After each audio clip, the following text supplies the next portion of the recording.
Now the period of an SHM. Next topic.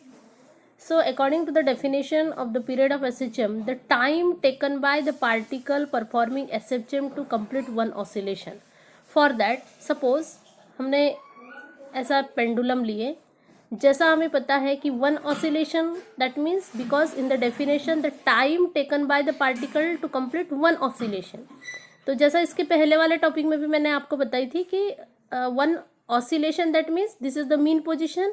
When the pendulum start its motion, go to the extreme position. After that again it return to the mean position and then go toward the second extreme position. This one is an extreme position, and when it return back to the again mean position, that means mean to extreme, extreme to mean, and toward the next extreme, and when it is returned back to the again mean to the mean position, and this motion is called as an one oscillation, and the time required to complete this one oscillation is called as an period of an SHM. Okay, so in order to derive the expression for the period of SHM, we have to consider the displacement, that is the x is equals to a sin omega t plus phi. ये हमने equation ले लिया. तो हम क्या देख रहे हैं कि in the time T timing में उस पेंडुलम का जो डिस्प्लेसमेंट है, सपोज किसी टी टाइमिंग में हमने टी टाइम ले लिया, पेंडुलम का डिस्प्लेसमेंट है x is equals to A sine omega T plus five, यानी जो एज यूजल उसका डिस्प्लेसमेंट का एक्सप्रेशन है वो इस टी टाइमिंग में उसका डिस्प्लेसमेंट x है. अब ले कैसे रहे हम कि let us consider, suppose after the time t plus twice pi by omega, यानी पहले जो हमने t टाइम लिया था, यानी t1 is equals to t लिए, and now the time t2 is equals to इस t में हमने मिला दिया twice pi by omega. That means after the time t plus twice pi by omega, if the displacement is the same as the previous, इस t plus twice pi by omega के बाद फिर से अगर displacement x is equals to A sine omega t plus pi आता है, that means this is the one oscillation. This one will be the one oscillation. That means at the previous position again that pendulum return, or that particle performing SHM return back to the same position, and that one will be the one oscillation, and this one will be the period of that SHM. So after a time, जैसा यहाँ हमने पहले ले लिया, at the time t the value is the displacement की value ये है. Now अब t में हमने मिला दिया twice pi by omega here. अब इस वैल्यू को इस इक्वेशन में हम पुट करते हैं, तो x is equals to A sine omega as it is, omega की जगह t की जगह लिख लिया हमने, t plus twice pi by omega plus five as it is. इसको सॉल्व कर लिए, इस ब्रैकेट को सॉल्व कर लिए, ये जो ब्रैकेट है इस ब्रैकेट को हमने सॉल्व कर लिया. यहाँ multiplication omega T plus omega फिर इसके साथ आएगा, तो omega omega will be cancel out, बचेगा ओनली ट्वाइस पाई. ये ब्रैकेट सॉल्व हो गया और फिर बच गया प्लस फाइव. तो now according to the trigonometry formula, again जैसा हमें पता है कि sine, according to the trigonometry, इसको हमने एक साथ ले लिया. सपोज साइन, ये जो वैल्यू है ओमेगा टी प्लस फाइव, ये एक एंगल हो गया, और प्लस ट्वाइस पाई, इस तरीके से प्लस ट्वाइस पाई. तो ओमेगा टी प्लस फाइव, ये एक एंगल की वैल्यू हो गई, plus twice pi. Again it one will be the sign omega T plus five. That's why फिर से हमने ये वैल्यू फिर से लिख लिया ट्रिग्नोमेट्री के फॉर्मूले के हिसाब से. यानी ये जो फॉर्मूला है, अगेन डिस्प्लेसमेंट का जो फॉर्मूला मिला वो प्रीवियस फॉर्मूले के जैसा ही मिला. प्रीवियस भी हमको x is equals to A sine omega T plus five मिला था. यानी क्या हुआ, t plus twice pi by omega time के बाद फिर से वो पार्टिकल उसी पोजीशन में आ गया, एंड वो होगा वन ऑसिलेशन. और इसलिए टाइम रिक्वायर्ड, यानी ट्वाइस पाई बाय ओमेगा जो एक्स्ट्रा जो ऐड किया था हमने, ट्वाइस पाई बाय ओमेगा, ये जो एक्स्ट्रा ऐड किए उस टाइमिंग में, that one will be the period of the SHM. So यहाँ पर लिखे हमने t is equals to twice pi by omega, that one will be the period of SHM. Now during the differential equation, हमने देखा differential equation of SHM. हमने value put किया था कि omega square is equal to K by M, where K था force per unit displacement and is the mass, force per unit displacement, जिसको हम force constant कहते थे। ये आया कहाँ से था? डिफाइनिंग इक्वेशन हमने देखा था एसएचएम का। एसएचएम का defining equation F is equals to minus K X, उसकी मॉड वैल्यू अगर हम सिर्फ लेते हैं तो mod of F is equals to mod of minus K X. जो मॉड वैल्यू लेते समय वो ओनली पॉजिटिव वैल्यू हो जाती है, तो एक्स जो फोर्स कांस्टेंट है, यानी ये जो के जो रहेगा, के जो फोर्स कांस्टेंट है, ये क्या बचेगा?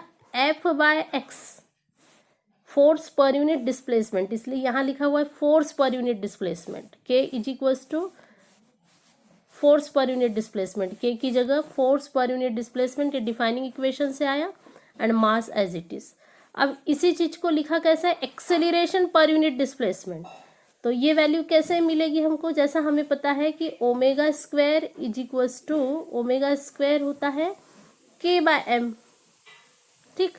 तो फोर्स कांस्टेंट, इसके पहले जैसा मैंने आपको बताई, फोर्स कांस्टेंट होता है F by X divided by M, जिसको हम कैसे लिख सकते हैं? F by X into M, और एफ बाय एम यानी according to the Newton second law acceleration होता है, तो that one will be the acceleration पर यूनिट डिस्प्लेसमेंट, इसलिए इस वैल्यू को यहाँ लिखा है एक्सेलरेशन पर यूनिट डिस्प्लेसमेंट।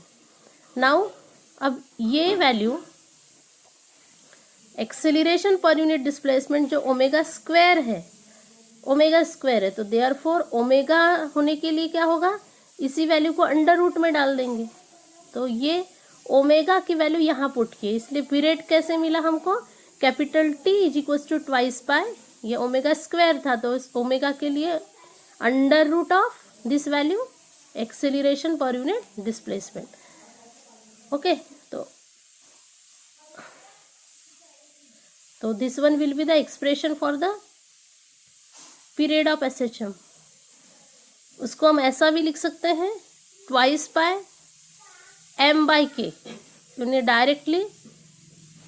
डायरेक्टली हम ये जो इक्वेशन है ओमेगा स्क्वायर के बाय एम, तो ओनली ओमेगा क्या होगा? अंडर रूट ऑफ के बाय एम। तो ये वैल्यू भी अगर हमने यहाँ डायरेक्ट पुट किए तो हमें ये इक्वेशन मिलेगा, T is equals to twice by under root M by K, ऊपर जाएगा तो वो एम बाई के। तो this one will be the second expression for the period of SHM, यानी यहाँ हम दो एक्सप्रेशन पीरियड को दो तरीके से लिख रहे हैं कि T is equals to twice by under root acceleration पर unit displacement, and the capital T is equals to twice by under root M by के।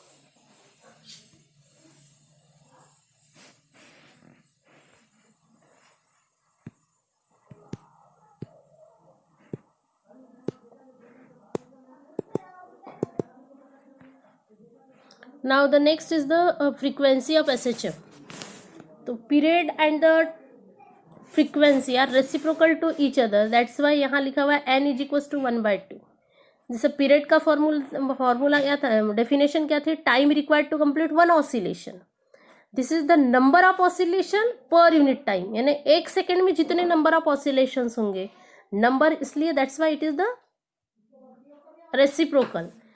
वो क्या था period? Time required to complete one oscillation, एक oscillation को लगने वाला time, और ये है एक सेकेंड में होने वाले ऑसिलेशंस। तो number of oscillation is the in 1 second is the frequency of SHM. That's why it is the reciprocal of the frequency. Hence, in unit it perform 1/t oscillation. यानी unit में अगर हम उसको लेंगे तो वो कितने 1/t oscillations कंप्लीट करेगा। ओके, तो therefore the frequency n of SHM is given by n is equals to 1/t। अब t इज इक्वल्स टू क्या था, जैसा अभी हमने प्रीवियस देखा, t is equals to twice pi by omega. तो देयरफॉर यहाँ जब हम वैल्यू पुट करेंगे तो वो बन जाएगा omega by twice pi, reverse हो जाएगा, ओमेगा ऊपर चला जाएगा, and so 1/2 pi as it is. Omega यानी होता था omega square is equals to K by M, तो therefore omega is equals to under root K by M. तो ये ओमेगा की जगह हमने under root K by M, तो this one will be the expression for the frequency of SHM।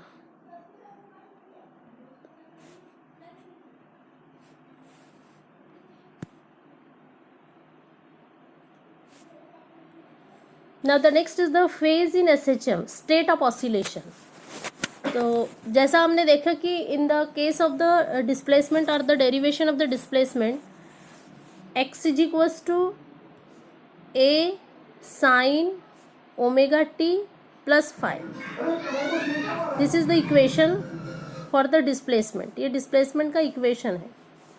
इसमें ये जो एंगल जो इंडिकेट हो रहा है, साइन एंगल, साइन का जो angle omega T plus 5, it is nothing but this is the value which is vary with the time, क्योंकि यहाँ टाइम टी की टर्म है, ए तो कांस्टेंट है, बस ओमेगा टी प्लस 5 ये जो ब्रैकेटेड जो टर्म है उसमें ये as it depends upon the time, that is it vary with the time, it gives the state of the SHM। वही SHM का स्टेट बताता है या उसकी पोजीशन बताता है। इसलिए यहाँ लिखा हुआ है कि it is a quantity which continuously changing with time. The angular displacement theta, उसको थीटा के फॉर्म में हम लिख रहे हैं। That means when the particle performing SHM along this there is a displacement x form, but here at the point of the suspension ये जो mean से एक्सट्रीम में जा रहा है, यहाँ एंगल थीटा बना रहा है, and that theta is the omega T plus 5, and this gives the value, ये जो वैल्यू दे रहा है it continuously change with the time, ये टाइम के साथ चेंज होगा, एंड विच गिव्स द, यानी अगर सपोज ये एंगल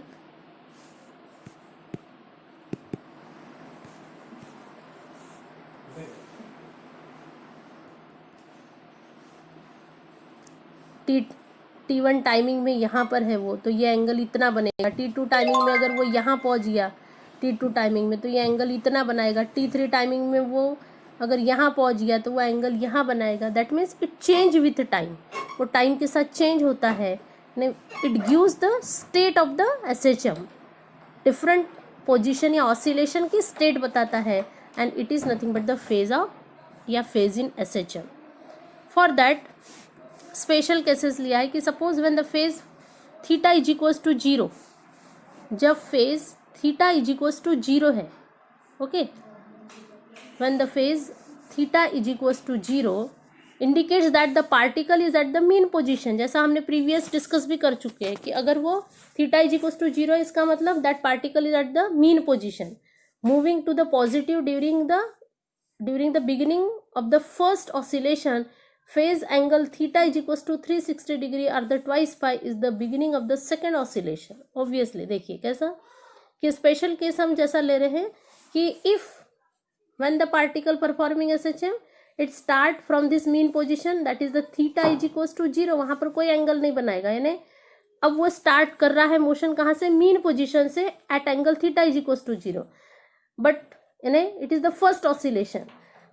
लेकिन जब फर्स्ट ऑसिलेशन कंप्लीट होने के बाद अगेन वो मीन पर आएगा तो वो मैक्सिमम यहाँ से लेकर यहाँ तक ये 90 का एंगल बना लेगा, फिर से वो 90 यानी पाई एंगल होगा, और ये इधर से जाके इधर पाई यानी ट्वाइस पाई हो जाएगा। फिर ट्वाइस पाई पहुँचने के बाद that one will be the one oscillation. और व्हेन थीटा इसलिए बताया है कि अब नेक्स्ट टाइम जब उसका सेकेंड ऑसिलेशन के लिए जब वो स्टार्ट होगा, this is the Bob, theta की वैल्यू जब सेकेंड ऑसिलेशन के लिए स्टार्ट होगी तो वो वैल्यू ट्वाइस पाई यानी 360 degree, it is the beginning of the second oscillation. Okay, ये सेकेंड ऑसिलेशन की बिगिनिंग होगी। तो this is the first point of the special case. Second, that is the phase theta is equals to 180 degree और the pi radian indicates that during its first oscillation the particle is at the mean position and moving to the negative. Okay, ये negative की तरफ जा रहा है, यानी जैसा अभी हमने देखा कि थीटा इज इक्वल्स टू 0 से स्टार्ट हो रहा है, वो वहाँ गया एट द मैक्सिमम उसके फेज पर 90 एंगल बना लिए। फिर जब वो मीन पर आएगा तो 90 वो अब theta is equals to value कितनी हो जाएगी, पाई, और फिर पाई से जब हो रहा है इसका मतलब ये कहाँ जा रहा है, निगेटिव एक्सट्रीमिटी की तरफ जा रहा है, and that's why it is written here theta is equals to 180 degree और the pi radian indicates that during its first oscillation, अपने पहले ऑसिलेशन के समय particle is at the mean position में है, लेकिन किधर मूव हो रहा है, टुवर्ड द निगेटिव की तरफ जा रहा है। Similar state in the second oscillation में भी वैसा ही होगा कि वो 360 ऑलरेडी फर्स्ट ऑसिलेशन का और सेकेंड ऑसिलेशन का 180 डिग्री, यानी वो कहाँ जाएगा, निगेटिव की तरफ जाएगा सेकेंड ऑसिलेशन के। तो इस तरीके से वो इंडिकेट होगी बात।